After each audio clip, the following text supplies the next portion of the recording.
May I now invite Mr. Hubert Namani to come to the podium.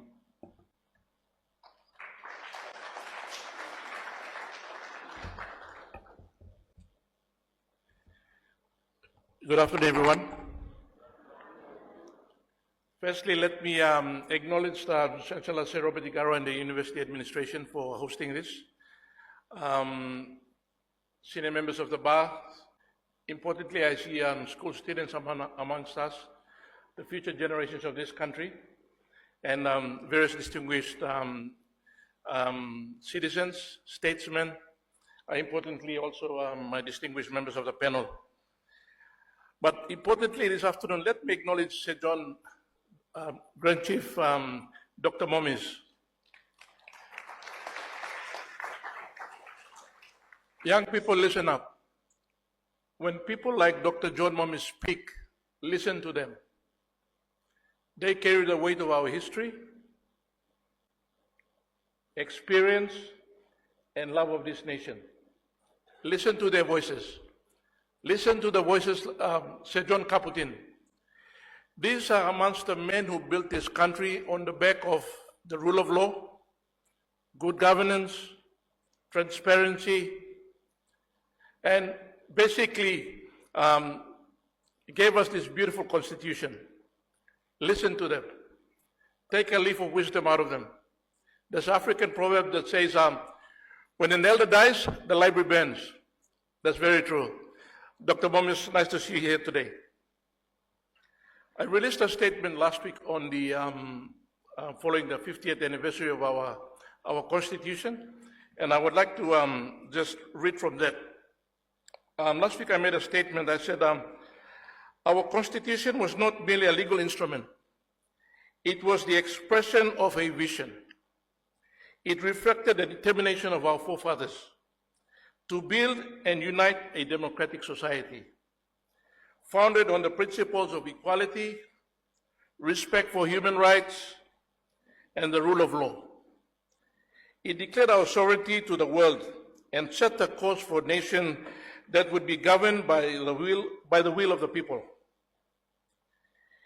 As we reflect on this milestone, we must remember that our Constitution was born out of careful thought, spirited debate, and deep belief in the future of Papua New Guinea.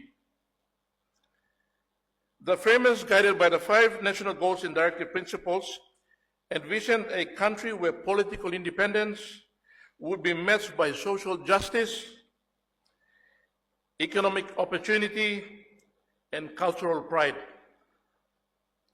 Over the past 5 decades, our Constitution has withstood challenges and guided our democratic journey.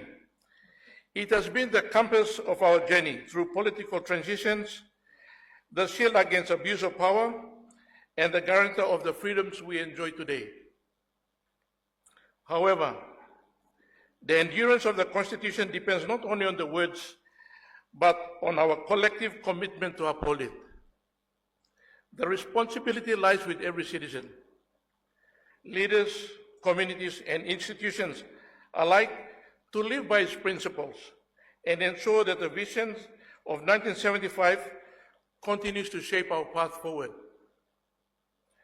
So on this Golden Jubilee, let us honor the wisdom and courage of those who gave us this gift, those like Sir John Momis. Let us recommit to the ideals enshrined within its pages, and let us work together so that 50 years from now, the generation will look back with pride on the nation we built. Happy anniversary to our Constitution. That was my statement last week. Now, before I make the lunch and this afternoon, so I'll be sharp and sweet.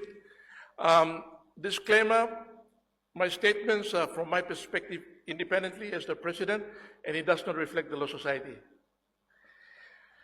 So, the framers of our Constitution embedded with it its 5 national goals and directive principles, and our speakers this afternoon have shared a lot on this. They were not lofty rhetoric. They were moral compass for us, for a new nation, a covenant to save all its people, For 50 years, this Constitution has endured. It has guided us through transitions of power and restrained abuse, and often citizens are shielded against injustice. Compared to many other young democracies, ours has held remarkably firm. But let us be honest, there are challenges, and our Constitution has been corroded. From my perspective,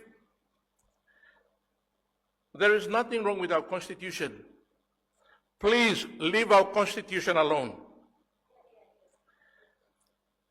Not because it is perfect, but because its core principles are perfect for us. The challenge for the next 50 years is not to reform, but fulfillment. Not dismantling, but living out the covenant. That means building a public service with integrity, empowering oversight institutions, the Ombudsman Commission, the Auditor General, and the judiciary, and protecting them from interference. Demanding that leaders are accountable first to the people, not to parties or personal interest. Educating every child in every province on their rights and responsibilities under the Constitution. Our Constitution was designed to unite us in our diversity, to govern us through law, not men to measure development, not just in kin and toya, but in human dignity, opportunity, and justice. On this Golden Jubilee, let us honor the wisdom and courage of those who gave us that gift, not by altering the design and not by recommitting ourselves to that. But by recommitting ourselves to it. Let us guard this covenant as our compass. Let us uphold the rule of law as our shield. And let us, from 50 years from now, be remembered as the generation who did not change it, but lived by it. Thank you very much.